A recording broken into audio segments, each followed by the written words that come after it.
Исто како вчерашниот ветер или дождот од пред неколку денови и така натаму, се показатели дека практично мораме да го медуваме односот кон градењето, да бидеме многу повнимателни, да ги исклучиме сите импровизации, за да не ни се случуваат вакви несакани последици, како што беше летањето на крововите вчера, или немошноста да истечат атмосферските води и слично. Вчера имавме навистина среќа, меѓутоа не можеме да се базираме на тоа дека секогаш ќе имаме среќа, да нема жртви низ градот со такво летање на градежни материјали, тешки крови, опасни лимови и така натаму. На тоа не можеме да се ослониме. Тоа покажува уште една наша слабост, се работи за несоодветно обезбедени градилишта. Имаме градилишта низ кои што е, како што видовме вчера, од каде што можат да летаат разни градежни материјали. Тоа значи дека не се преземени пропишаните мерки за безбедност на оние што се околу нив.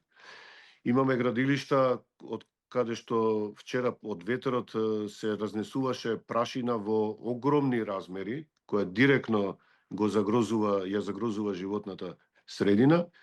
Сето тоа може да се среди само со почитување на мерки и реагирање на надлежните институции кои се за тоа задолжени, почнувајќи од општините, од градежни инспекции, државна градежен инспекторат и се друго, затоа што имам впечаток дека ние се враќаме назад во однос на квалитетот на градење. Дали може би треба сега да ги направиме сите проверки кои што се неопходни на објектите и дали ваквите промени, еве и УХМР кажува во своето соопштение дека ваков тип на ветер не е својствена за нашата средина, дали ваквите климатски промени ќе наметнат и можеби други правила и промени на закони и други правила на градба?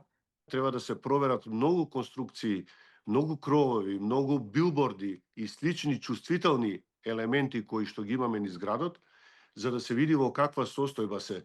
Одржувањето е една од многу важните работи за обезбедување на безбедност и долготрајност на нашите објекти.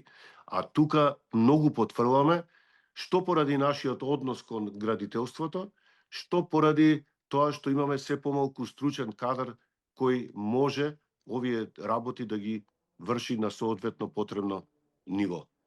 Но да заклучам, проверка на критичните објекти или делови од објекти после ова вчера што ни се случи е неопходна.